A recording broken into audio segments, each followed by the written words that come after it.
بسم اللہ الرحمن الرحیم۔ اعمال حج اور اس کے احکام و مسائل۔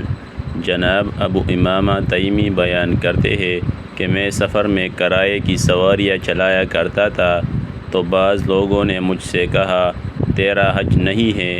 میں حضرت ابن عمر رضی اللہ تعالی عنہما سے ملا اور ان سے پوچھا کہ اے ابو عبد الرحمن، میں سفر حج میں کرائے پر سواریاں چلاتا ہوں اور کچھ لوگ مجھے کہتے ہیں کہ تیرا حج نہیں ہے۔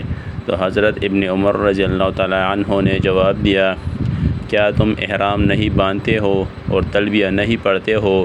کیا بیت اللہ کا طواف نہیں کرتے ہو؟ عرفات سے نہیں لوٹتے ہو اور جمرات کو کنکریاں نہیں مارتے ہو؟